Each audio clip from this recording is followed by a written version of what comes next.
be free.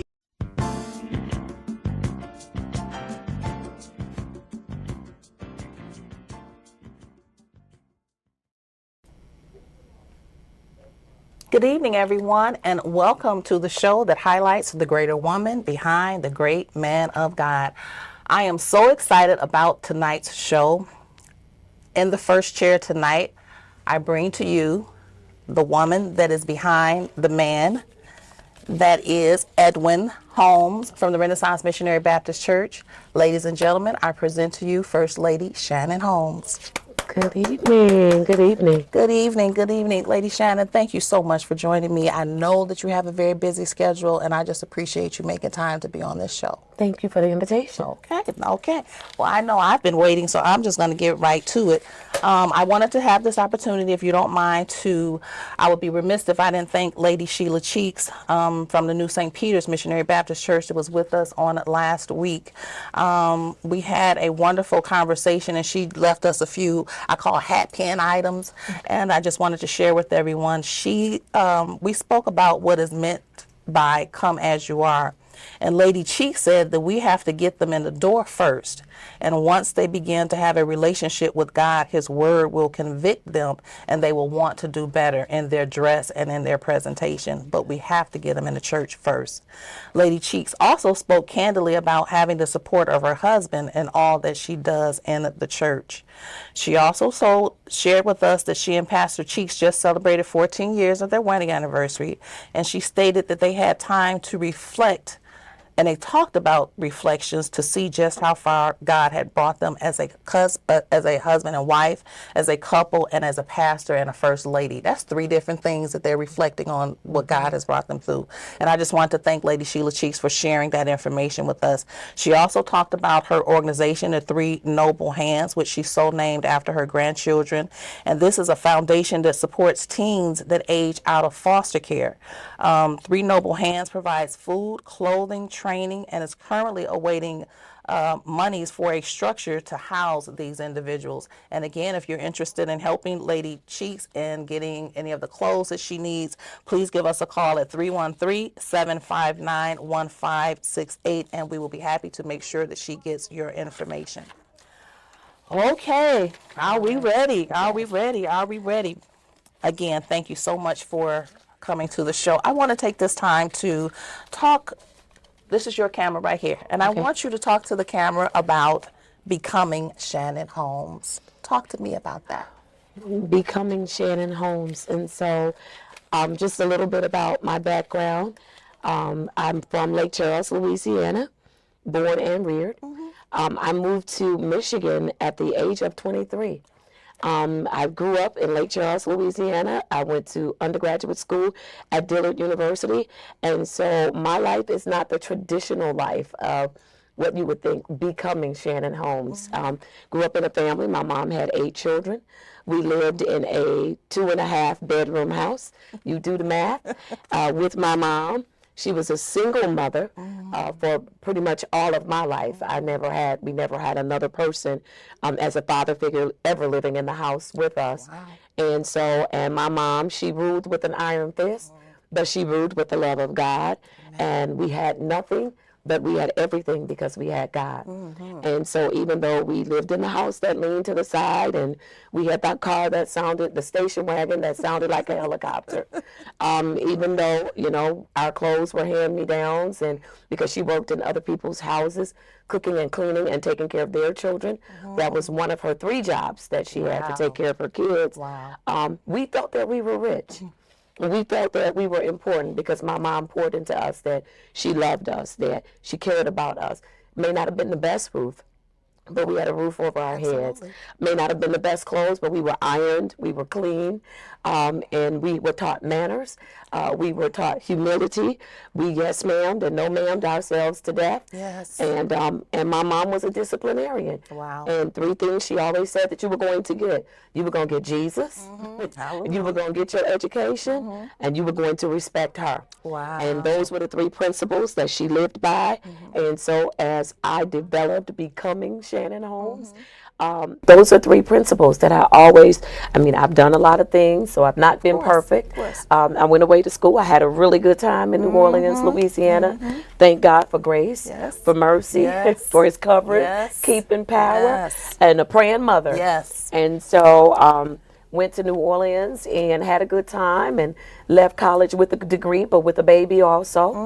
And so made life a little more challenging Yes. for myself, Yes. but for the grace of God. Amen. And so God has kept me and dealt with areas of low self-esteem growing up, despite the fact that I was valedictorian, despite the fact that I was homecoming queen at my high school. Oh my goodness. Still looked in the mirror and did not love what I saw, still didn't feel good about who I was. And so that was a very, very long journey for me, a very painful journey for me. But when I came into the knowledge, the true knowledge of God, not just church and religion and what people think you should be or should not be doing in church, but relationship, that's when I started loving myself. And when I started loving myself, that's when I started becoming Shannon Holmes. I met a man who loved me for me, and at least that's what he told me 32 years ago, and he's still telling me that today. Not without challenges and ups and downs, but met a man who just loved me for me, not because of what I could do for him or because I needed him, but just loved me for me. And the rest is history.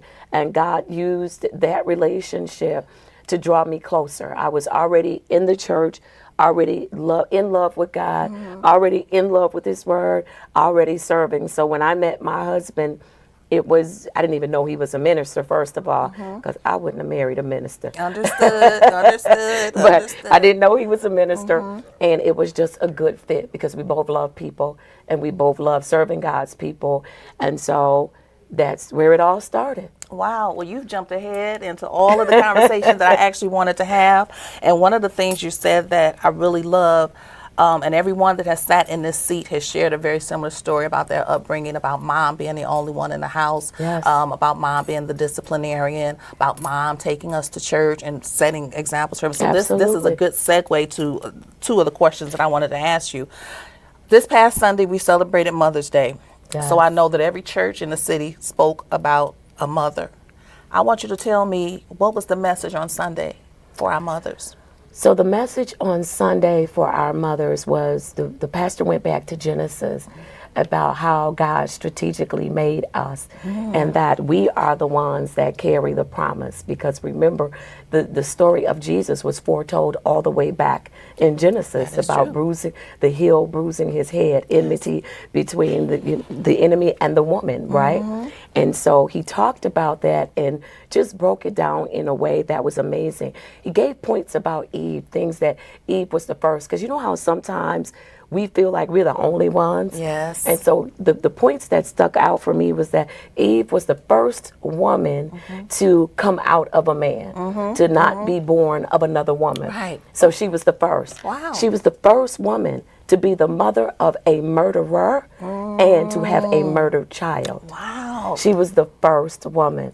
She was the first woman to introduce sin into the world. She was the one that took that fruit, ate of it, and gave it to her husband. Yes. She was the first one. But in all of that, she was the woman that God said, her heel, the woman's heel will bruise the serpent's head. And then he went later, in some years later, in Matthew, and used a woman. She introduced the sin into the world, but it was a woman that birthed the Messiah, Hallelujah. the Lamb of God, Hallelujah. that would take away the sins of the world. So that sermon was really incredible for me because we feel like sometimes I'm the only one. Yeah. I'm the only one that went through family drama. I'm the only one that have, dysfunction. Yes, yes. Eve had some dysfunction. Yes. And in women in the world, we've had dysfunction, but God still, in just his wisdom and in his, why we stand in awe of him. Yes. He used a woman to bring the Lamb of God to take away the sins of the world came through a woman. Wow. That was an awesome word of God Well, on it Sunday. sounds awesome. Yeah, it was And- awesome. And you know what, ladies and gentlemen, I know you know that, as I said before, Lady Shannon Holmes wears many hats, and one hat that she wears is a minister, and you ministering to me right now. Amen. So I thank you so very much for that. I wanted to say that on Sunday, Bishop preached. He took it out of 2 Timothy, the 5th chapter. What did he say? Mother's Day sermon. He says, "I see your mother in you." Oh, It wasn't a dry eye in the place. And it just spoke about, it said that, "I recall your sincere faith that was alive first in your grandmother, Lois, and in your mother, Eunice, and I'm sure it is in you." And this speaks about, to me, it just speaks about, he talked about how we first were introduced to Christ. Who was the first person to introduce us to Christ? Most of the time it was our moms. mom. And when you think about who told your mom, probably her mom. Yes. So the woman's lineage, as far as that is concerned, about introducing us to Christ and keeping us, it was our moms. Yes. It was really our mom. I cried about that because some people said that a gentleman on the street shared Christ with them, but a lot of the people talked about their moms and their grandmothers. Yes. But what you just said, what Pastor preached about, that sounds like something. You guys do record your services, right? We are on Zoom and Okay. live, so Because that sounds They like do. something that certainly we need to hear about. Yes. This is a great kind of segue too, because I had the opportunity to speak with a young lady. She's the author of, the name of the book is called The Things That You Need to Tell, What Every Woman Needs to Tell Her Daughter. And she has all boys. And she spoke to us about mental health. She spoke to us about self-care. She spoke to us about feeling like we're the only ones going through certain things. She Yes. spoke to us about the isolation of first ladies. She spoke about the unrealistic expectations of first ladies. And the book just, everybody asked her, "Well, you had 4 boys, so how could you write a book on something that a mother could tell her daughter?" She said, "Well, I'm a daughter." right. And there are certain different things that moms need to share with their mothers and their daughters. So I want you to, and I'm going to be all over the place because I'm just so messed up about that sermon, because we really need to just know that we're not alone. Yes. We're not alone. Yes. I'm going to digress to Easter Sunday, when I came to your church to not accost you to get you on the show, but to enjoy that the service that you had. And a young lady that preached, I'll never forget this, and then I'm going to ask you this question. She preached life in what appears to be a dead situation. Yes. Yes. Minister Cherie Naylor from the my Room Church. goodness. Yes, She blessed yes, the house. Yes, she truly blessed the house. Yes. So I'm jumping all over the place because I want to ask you, as a minister, when we're convicted by the word, because that word convicted me, Yes. but it also inspired me, and it also let me know that even though it seems like it's dead, it's some life still there. Yes. So what's the second step to that? Being convicted and knowing and being encouraged by the word, that's all wonderful. Yes. But what's my next step? What should I be doing? You got to get up and live. That's your next step. And the only way that you can live is by being in the Word of God, being in relationship with God, having a prayer life, having that meditation, having the Word of God spoken into your life by the man or woman of God. That's the next step, because the enemy, his agenda, Yes. steal, Yes, kill, just destroy. talked about that, yeah. But we thank God. He said, "But I came that you might have life." And so life that more life is in him, his written word, his spoken word. And so that's what I believe the next steps are. So that message was so compelling for me. yes. And so I have been changing the words that come out of my mouth. Because sometimes we can slip back just because we're ministers and first ladies and all of these wonderful things. Yes. That does not mean we don't struggle with the things that the common everyday person struggles with. Absolutely. We struggle differently, Absolutely. but we struggle. And so what that sermon did for me, what was next, you need to change your conversation. There was a part in her sermon where she talked about activate, Yeah. about Yeah. the Wonder Twins power, Yeah. activate. Activate it. Yes, And she so did. that's what I've been doing, speaking those affirmations over my life. When things from my past try to come up and tell me what I can't do, what I failed at, and remind me of the things that I've done wrong. No, activate. I'm forgiven. Activate. I'm Wow, healed. yes, Activate. yes, I'm delivered. yes, And yes, so yes. that word really compelled me. So what's next? I think we have to get up and get moving. Okay. Get up and get moving. Okay. Whatever that means. Whatever that Whether means. that means picking up my word more. You know, I love the Word of God. So I Yes. read the Bible through Yes. every year. I've done it for like the last 8 years. I love the Word of God.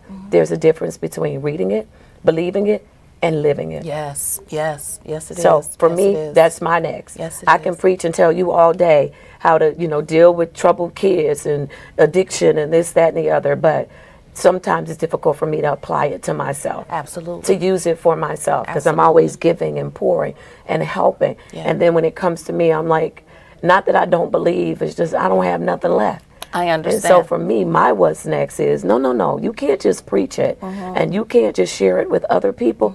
You need to get up and be about it. And be You need about to it. do it. So every day I'm speaking that word over me. Yeah, because Well, it's not dead. It's not dead. And from your mouth to my heart, that's just something I've been wanting to ask you that. And most ministers, because we do feel convicted, but I'm always wondering, okay, I know that that's my situation, but what do I need to do to get out of that situation? What do I need to do to make that situation go away? Because I'm just happy that there's still some life there. Yes. You know, because that just Amen. lets me know that it can be revived. Absolutely. I just got to get busy. So I thank you for that. We're all over the place and I didn't want to get there. I want you to finish this sentence for me. Mama, you were right about. Ooh, Mama, you was right about a lot of stuff.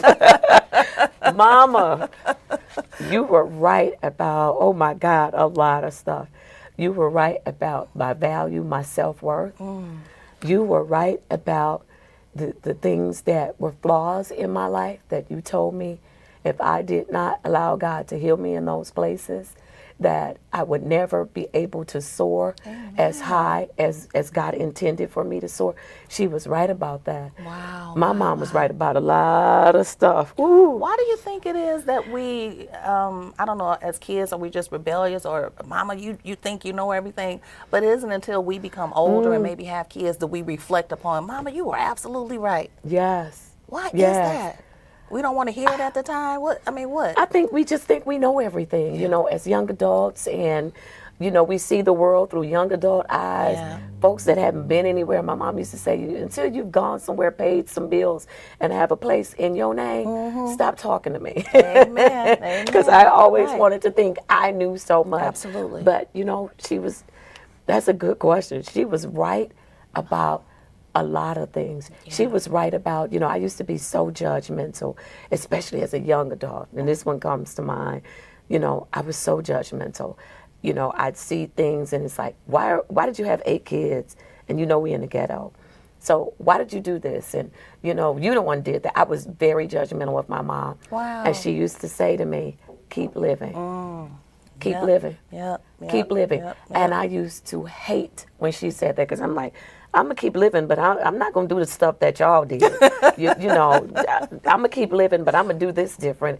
And she was right. Wow. Keep living. It doesn't matter how much education you have. My mother had a 12th grade education that she went back and got at the age of 21.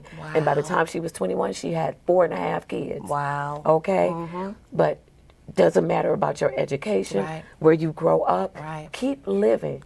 Life is going to throw you some challenges, and you are going to do some things in life that you wish you could do over, that you said you would never do. For sure. And you're going to come to understand God's grace and His mercy. And I used to be like, say that for the church people. Right. But my mama was right. I have lived long enough to make some horrible mistakes. Wow. And I have come to know God's grace and His mercy. That's so wonderful. living. That is so wonderful. In this passage, when Pastor was preaching, he talked about the secrets that moms had and the things. And I got up and told him, I said, I don't care what secrets Lurleen Virginia Stallings had. I turned out to be a pretty good kid. I'm not going to question anything. Sometimes as women, especially, and you were a single mom for a moment, you got to do what you got to do. You got to be able to live with it. But we have to do some things that we probably don't want to do. You just said that. Keep living. To keep, yeah. Keep living. I understand it now. Yeah. I understand things that I judged my mom about. she was doing those things to keep a roof over our head, Yes. food on our Yes. table, keep us in school. Yes. We were never put out of anything. Yes. We were the poets' kids in the neighborhood, but we went to private school. Come on, because she wanted us to get a good education Yes, yes. and a Christian education. We went to a Christian school. She didn't want us to not know God because we're trying to get an education. Right. She wanted the two to be married. Right. And she worked her fingers to the bone for us to be able to do that. Wow. And so now I understand it, Yeah. because I would go to the ends of the earth for my kids unapologetically. Unapologetically. And so consequently, I lived some of that where, you know, my kids realized mama wasn't perfect, and, Right. you know, mama did some stuff, and Right. yeah, mama did some stuff. But what I can say at the end of the day is that there's not one thing that I've done that I said, oh, I'm going to do this, and it's going to really hurt my kids. It's going to really cause them to, you know, No. trouble. I showed up with who I am, with the things I've learned, Yes. with the mistakes I've made, Yes. with the baggage that I've carried, Yes. with the hurts and the pains that didn't get healed from childhood, with the daddy wounds, with the mama wounds, with the uncle and the weird cousins that cause wounds. Yes, I yes, showed up, yes, and I yes, showed up the yes. very best that I knew how to. And I can remember my mom saying that very exact same thing to me, and I remember going, no, you didn't. You just didn't try. I get Oh my it now. goodness. I get it now. Wow, wow. My mama was right about that. Yes, She yes. was right about that. Yes. Now, I never spoke back to my mom about that, not even as older. Oh no, it was on person. the inside. Oh, okay. Oh no. Let's say, let's get that straight. No. Okay, I understand that. Oh, I just want to take a quick break. Ladies and gentlemen, if you're just tuning in, yes, you're watching First and Foremost. And yes, this is Lady Shannon Holmes in the first seat tonight. Yes, we have a hat available, and you can please give us a call at 313-759-1568. If you have a question for Lady Shannon Holmes tonight, I'm giving you an opportunity to call in. Again, that phone number is 313-759-1568. And again, this is First Lady Shannon Holmes from the Renaissance Missionary Baptist Church. What are your thoughts about soft parenting? Today, my thoughts about soft parenting. I'm a grandmother, and I want my kids to soft parent my grandchildren. Not the kids, though, but the grandbabies. I want them to soft parent their children. I always felt like, you know, my mom was very hard on us. My mom was a disciplinarian, and we caught whippings. Yeah. I mean, and sometimes you just caught them hands, because if she couldn't get a belt, whatever, and sometimes it was just her hand. And my mom had like big, really heavy hands, but she had 8 kids, and she was the shortest one in the family. She and I are the same height. Oh, okay. Everybody else was bigger, taller, or what have you. Didn't understand it, didn't like it. Right. And so when I had my first child, I said, "Oh, I'll never spank my child. I'm going to be a dignified parent. You're barbaric. You know, I'm going to be dignified because I have an education, and I'm going to raise my child." And that lasted for about a year and a half. And when Right. he was almost 2, and he took his bottle out of his mouth in church and told me to shut up and hit me in the face with it, and I barely made it out of the church before I went and picked me a switch off a tree, which I said I would never do. And I tore him up and understood that discipline is necessary, but we discipline in love. And so for me, today, I appreciate all of the no's. I appreciate that my mother did not compromise. Yes. I appreciate that she didn't care what my friends were doing. Yes. She didn't care how their mothers were raising them. Yes. She didn't care what the world deemed acceptable. Her no was no, and she meant no. I appreciate that now. I appreciate the fact that my mom didn't let us be unaccounted for. That she, even though she worked 3 jobs with no cell phones, no Right. GPS, That's right. no Forgot about that. air, whatever they call it, the little air thing, tags that you put in to track your kids or Right. what have you. We had none of that, but my mom kept up with us. I appreciate the fact that my mom didn't just let any man, no man, come into our house and, you know, her boyfriend and live with us and Right. be over her children, over her Right, girls, because right. the 3 girls, we were the babies that were last at home. I appreciate every whipping that my mama gave me. Yes. She probably should have given me some extra ones, Yes, I agree but with I that. appreciate it today because what it taught me was respect. It taught me that everything I think can't come across my mouth. Right. I always had a flashy mouth. Everything I think can't come across my mouth. Right. It taught me the discipline that, you know, no means no. And you can't just have your way, and nobody owes you anything. And I'm not indebted to you. Right. I love you and I'm going to provide for you, but you have no sense of entitlement in this house. The only thing you're entitled to is the life that God gives you, period. And so I didn't understand it. I thought she was mean, but I understand it now. You understand it and now. so I was not a soft parent. I was the disciplinarian in my Right. house. Now Right. my husband gonna pray for him and you know, anoint him with oil, and I'm gonna whip their behinds and then Absolutely. send you to your daddy to pray and speak a word over your Absolutely. life and anoint you with oil. But I'm gonna get you because I Absolutely. know what worked for me. Yes. And so that soft parenting, I end up seeing those kids in my courtroom, a lot of them. I can't say all of them. Right. I was sharing with you how I used to be judgmental, but I kept, those were my inner thoughts. Okay. Nothing ever came out. No. Right. And the few times that it did slip out of my mouth, I caught it. Yeah. I caught it. Yeah. I'm like, that's probably why my lips, as big as they are now, because I caught it. I understand. But I appreciate it today because what my mom was teaching me is that you can't disrespect people. Right. You don't have to like what I do. You don't have to like what I say. You don't have to like my rules. But if I am the person in authority, you have to respect the position. You have to respect the position. Wow. And so I raised my kids although I said I would do the total opposite of her. I did so many things the same way that she did. My kids couldn't just get in the car and say, I'll be back. No, I need to know where you're going. Absolutely. You can't pick up anybody and put them in that car because at the end of the day, that's my car. Absolutely. I need to know the code to your cell phone. Absolutely. My mom used to do this thing, the shakedown in our house because we lived in the hood. Yes. You don't bring anything in her house that she didn't buy Right. and that she didn't authorize.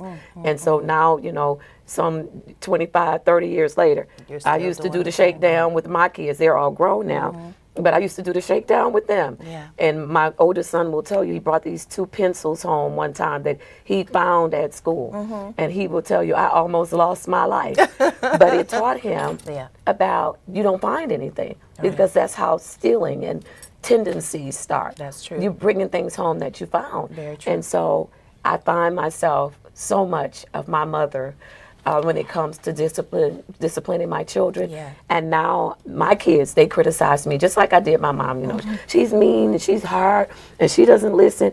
And now my oldest son has my 3 grandchildren, and I just laugh at him because I'm like, if you are not me Yes. and my mother, Yes. you have reached back generations. And so, but my grandkids will understand it. I don't spank grandkids. Right. But I support my son. I ask him, don't do it in front of me. Right. But I do support him because I understand in this day and age, you cannot soft parent kids. You cannot soft parent kids. You Thank cannot. You can't. You really can't. And I thank you for that. It's so amazing, and I don't think you and I are too far away in age, but it's so amazing that those types of mothers don't exist anymore. I know. And where did they go? You sound like, and every woman that has sat here had that type of mom. And I never looked back and said, Mom, you whooped me too much, or Mom, you did this, or Mom, I don't like you. It was 13 of us. I'm number 13. 8 girls wow. and 5 boys. Wow. We always had a dad in the house, but Mom was the disciplinarian. And whatever she said went. And if you thought about talking back to her, and it was church, it was God, it was family, all the time. Yes. That's how we grew up. You said you couldn't go anywhere. She worked 2 jobs herself, but the neighborhood, the village. Yes, which we is had a missing now. village. We had a Yes. village. And like you Yes. said, we were poor and didn't even know it because we had everything that we could possibly desire. That's right. Everything. Everything. We didn't miss a beat. I don't know where those mothers are now. And I see them a lot in court, and I'm just thinking, and I have moments where I'm like, my mom is deceased now. She passed in 2019, and sometimes I have moments where I get choked up because I'm like, Mama, I thank you. Yes. Oh my goodness. Thank you. Thank you for not letting me do, the people I wanted to hang out. Because back then, your mama could pick your friends. Yeah, that's true. Yeah. Yeah. Yeah.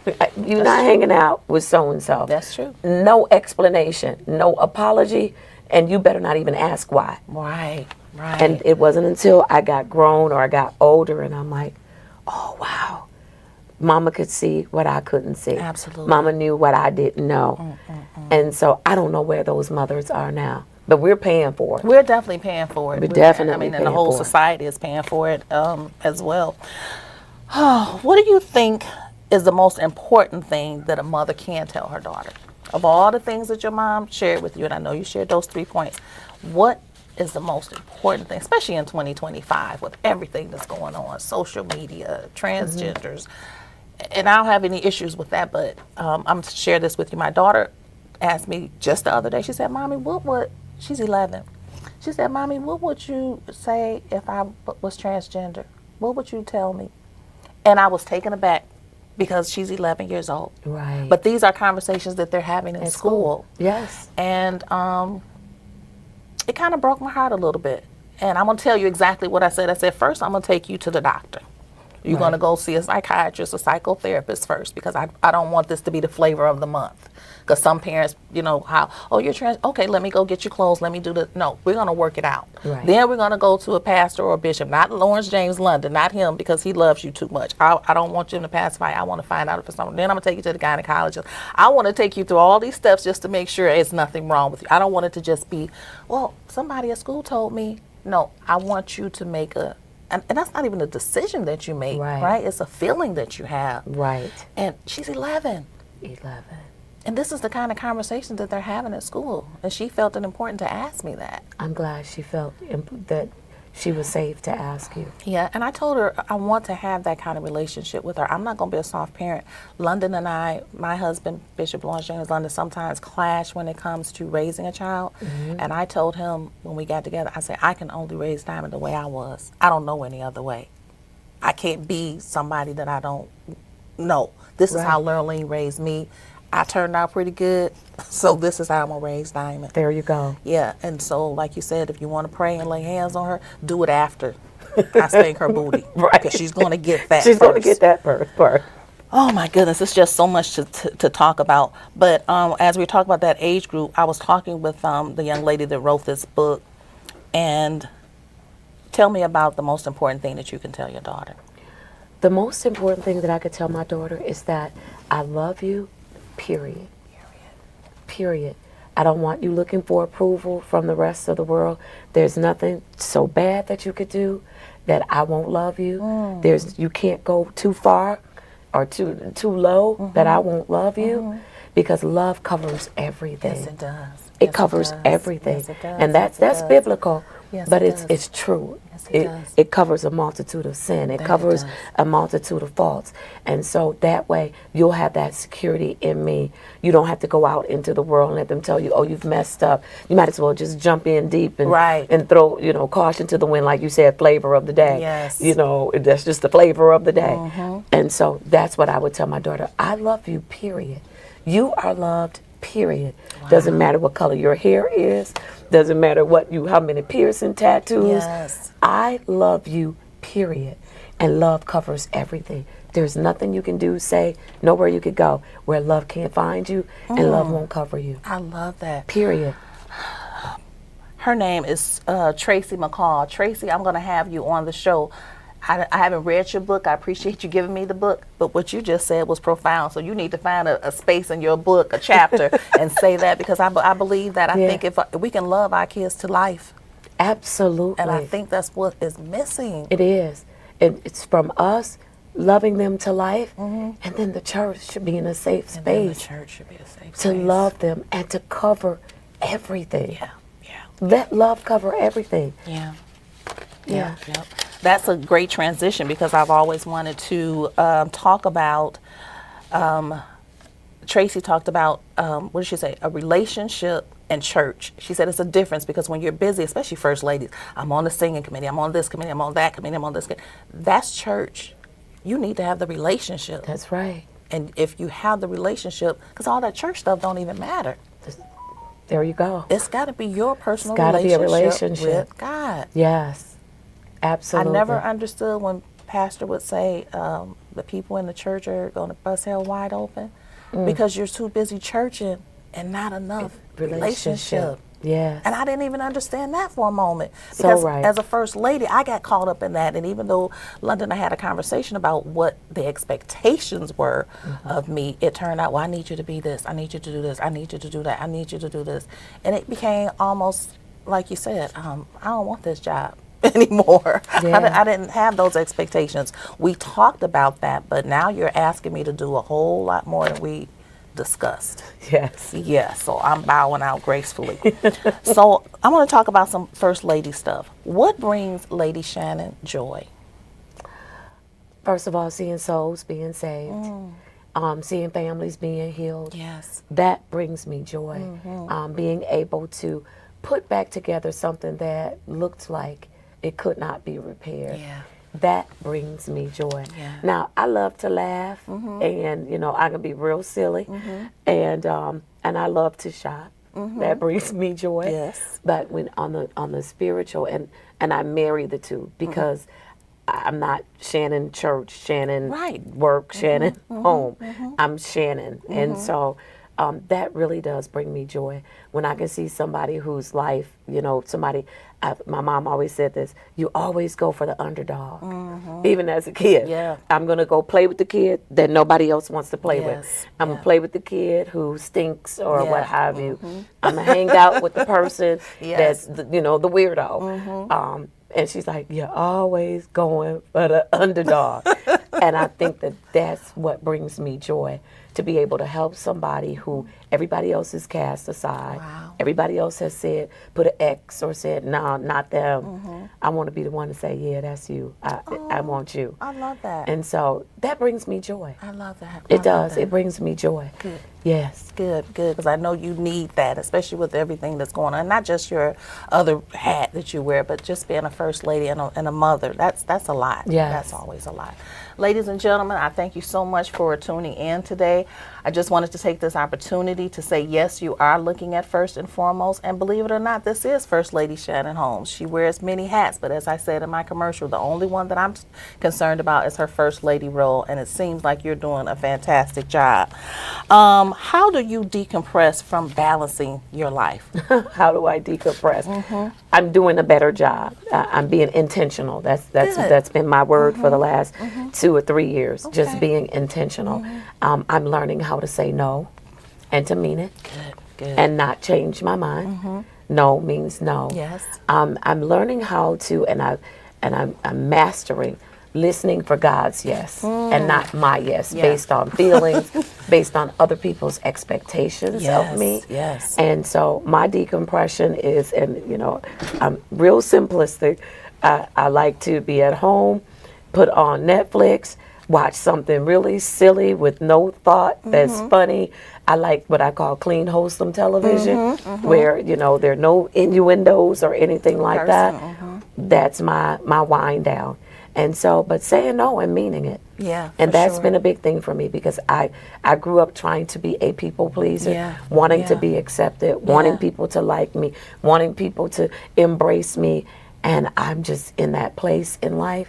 When I say no, it's no. It's no. It doesn't have to be an ugly no. Right, of course. It's a nice no with a smile and, without explanation. Right, and you have to do that sometimes. Absolutely. We speak about the priorities, and self-care is so important, because when you find Yes. yourself saying yes to everything, there's no room for you. There's no Absolutely. room for you. There's no room And for I you. paid a price for that. So I paid a price for that. My mom's last 15 years of her life, she spent in my home. She lived with us, which was the best 15 years. God is He is so gracious. Yes, he And so, is. and I thank Him for that. In my doing, it's 8 of us. But for me, my mother was my mother. Yes. So I don't ask people to help me with my mother. Yes. That's my mother. Yes. I don't, ask you, she has a need. If you don't volunteer, I'm going to get it done. Exactly. And so I did, and I did, and I did. And we were taking care of my mother and then my mother-in-law as well.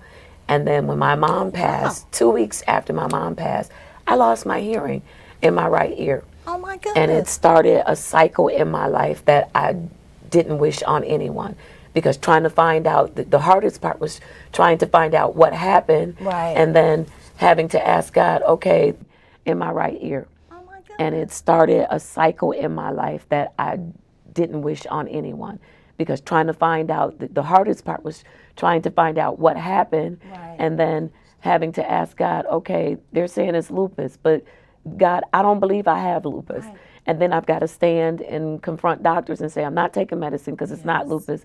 Go Yes. back to the drawing board. Yes. And after about 2 years, 2.5 years of going through that, Mm-hmm. what they finally did was sent me to a neurologist Mm-hmm. who determined that I had had a stroke. Oh my And I goodness. never had high blood pressure, still don't. Praise God. Never had Praise any God for other that. illness that would cause me to have a stroke in my ear. Oh my goodness. And so I thought about Reverend Mother, because I remember when I came to your church, she said the doctor said she had a good stroke. And that day that I was sitting in the neuro-oncologist's office, and the doctor said, well, if there was a stroke to have, you had the right stroke. Wow. And I instantly thought about her and just started crying, because I'm like, God, I thank you. It wasn't in my brain. And so after all those years of testing, and then I had to go through a whole nother battery of tests, they found out the only thing they could come up with was stress. Wow. And it changed my life. Yeah, and that stress will It changed kill my you. life. Yes, it will. Kill you. And But so you have now- to identify those Absolutely. things. And luckily, you were the type of person who said, "No, it's not that. Let me go get tested." A lot of us settle for whatever the doctors say, and Absolutely. we shouldn't do that. We should always get a second or Yes. third opinion. Do your own research. Yes. Yeah. And that's why I'm very adamant about my no means no. Because I will do and go and visit this person, call that person, be here for that. Your cat died, your dog got hit by a car. I'm there. And I had to learn how to say no. Yeah. And, Good you for know, you. and empower people to pray for themselves. Yeah. And empower my people goodness. to approach God Oh my goodness. for themselves. For themselves. Yes. Wow. And that's been part of the hardest, some of the hardest things that I've had to do. Yes. But it's been good, because now I see people that are closer to me, their faith has increased. Yes. Because I'm going to pray with you. Yes. I'm going to pray for you. Yes. I'm going to fast with you. Yes. But I'm also going to empower you to go to the Absolutely. Lord in prayer. Absolutely. We have to empower ourselves to be able to do some of the things that we're running to our bishops and our pastors for. Absolutely. Because we'll You wear said them a out. mouthful. You said We'll a wear 'em mouthful out. right there. Say that again. Look right there in the camera. And We say will that. wear them out. We have to empower people. Pray for yourself. Seek God for yourself. Be able to put on praise for yourself. Yes. Yes. Well, Because thank it's you for about that. relationship. It's about the relationship. And how can you get a relationship when you're constantly going to the pastor for it, as opposed to trusting yourself and getting in the word? I love that. I Yes. love that. These are some of the hat pin items I'm going to be taking All to our next right. conversation, so I appreciate that. What is the best advice you've ever been given as a first lady? The best advice, I'm going to say, to be myself. Don't try to fit in anybody's molds. Be who you are. Be who God created you to be. Yes. And that has been the best advice, because I don't consider myself to be the typical first lady. No, you're not. I don't have a certain seed. I don't, I can go to Target and get me an outfit and walk in there like I've been to Neiman Marcus, or I can go to Neiman Marcus and get an outfit and come in there, and you'll think that that I have been, and I'll act like I've been at Target. I love that. So I'm just being who I am. Love the kids, and so have spent a lot of time with kids in the church. Yes. Love women's ministry, and so those are the things, and everything else that people try to push me into, no thank you. No, thank you. That's not what God has for me. Now, I have kept an open ear, because I've had some wonderful women, elderly women in the church who have corrected me on things. Because Still? as a first, oh, absolutely. Okay. Yes, Mama Hackett will get with me in a heartbeat. Mama Hillary, Emma Hillary will get with me in a heartbeat. Her mama used to get with me. Wow, I think that's great. But in love. Of course. These are women that I Of know course. who love me. They love me. So when they come to me, they're not coming to me as judgmental, Right. as being mean or nasty. They are coming to me as godly women. And so I have always had this affinity for them. And so even today, as old as I am, Wow. with my own grandkids, Right. Mama Hackett still helps me out, and I was trying to take over that takeover spirit with my grandchildren. She set me free. She said, those are Troy's children. Those kids have a mother and a father, and you are not it. Right. And set me free, because I was so busy trying to, do this and do that and take over this and, and so I love that part of it. That's been the best advice that I've had. Just be who you are. Be who you are, and God will use your gifts and your talents to put you and to do the things that He has called you to do. Just be who you are. Well, you know what? That is the best advice you've given, and I was going to say to you, what is the best advice you can give to another first lady? And I think you just said that. Yes. Just be yourself. Be yourself. Just be yourself. Yeah. Don't try to fit in. Be who God created you to be. And He has opened doors and shown me things to do, and it's a part of who I am, what He's put in me. And so I just want to be me. And I see a lot of first ladies that I admire, and I'm like, but I'm just go ahead and be me. Yeah, for sure. I'm not mad. I'm just going to be me. Just going to be you. Yeah. What is church hurt? Oh. I love that expression. I love that expression that you just gave. Ooh. What is church hurt? Church hurt. My definition of church hurt is when you allow people who are imperfect, just like you, to get the best of you based on their actions, their words, and their choices. And you forget about the fact that the church is a hospital. We're all sick. And so we all need the great physician. Yes. That's my definition of church hurt. Notice, I didn't put it on the people that caused the hurt. Right. I'm putting it back on me. I allowed it because we all gathering at a hospital every Sunday, every Wednesday, every Tuesday. We're all gathering at a hospital. That's what I consider to be church hurt. Absolutely. When you allow it. Because they're imperfect people. Right. Just like me. Just like me. But I guess that goes along with the unrealistic expectations of church people. Yeah. Period. We are all sick, and I found out London says, well, there are different levels in the hospital. Absolutely. Sometimes a lot of us stay in ICU. Some of us are still in triage. You know what I'm saying? So there are different levels of the hospital, but hospital nonetheless. I love that. I always wondered why they call it church hurt. Because we've been hurt in the world, we've been hurt in so many places, but it's like the church hurt, it's like the worst hurt. I hear that all the time. And it's the hurt that we have, I believe, had the hardest time recovering from. Absolutely. We'll get hurt on our jobs, still show up every day and give 110%, right? Amen. We don't turn away our pension like, you hurt me, I'm giving up my pension. Exactly. No, we don't. We go every day. We get hurt in our families, and we stay in there, and we make it work. But when we get hurt in the church, that's the only place where we act like we cannot recover. Exactly. And the people that we're dealing with are no different than the people on the job. Absolutely. Imperfect people. In your family, imperfect people. In your neighborhood, in your house, imperfect people. Imperfect people. But why? The church.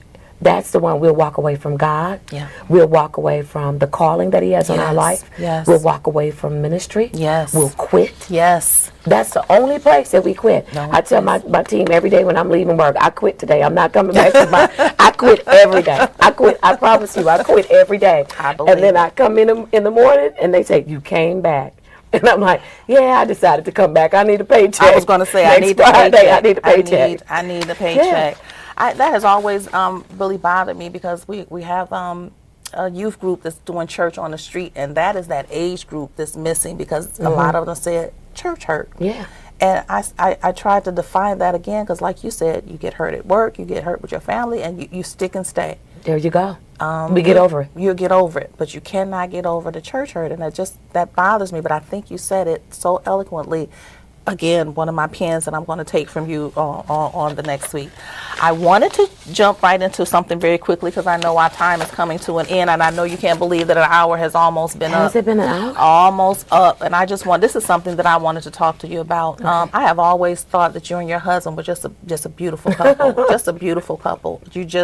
He's handsome and you're beautiful, and I have always just loved your style and your naturalism.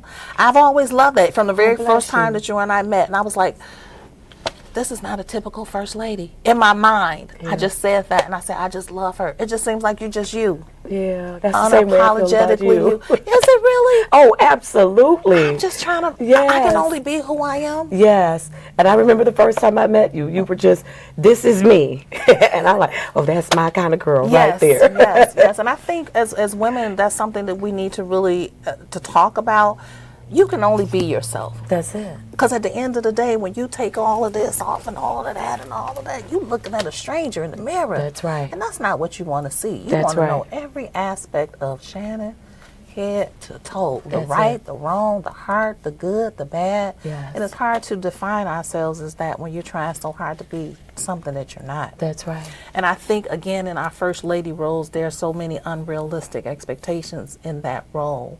And I think one of the ladies shared about the isolation and maybe some of the loneliness, because when you're trying to befriend people in the church, you don't know if they're trying to befriend you or just get close to the pastor. Right. And I don't want to have those thoughts. And I've come to the conclusion, I said, I'm not a jealous person. I came in when you were already doing 47 years. You know, you were here long before I got here. So whatever is going on, I have to accept that. And I have to say that this is your church. I'm a member here. And it took me a long time to separate. I said, because you're Bishop Lawrence James London to all of these people. You're just London to me at home. Yes. Because I have to think of it that way, because I'm not crazy about London, but I love me some Bishop London. Yeah. You know what I'm saying? Because I have to deal with the other part, and people don't see that because they think it's such a perfect life. Right. And it's not. It's not. And it's not. One of the ladies told me, oh, I can't wait to marry a pastor. I'm going to be the best first lady. And I'm thinking to myself, you didn't just say that, did you? That's your life aspiration. Wow. Okay. Anyway, I digress because we're getting ready to wrap up. Okay. I wanted to talk to you really about your style, and you said that you're just unapologetically you. Yes. Does your husband have any input on your clothes or your hair? Did he say anything when you got You your hair know. cut like this? Because I love it.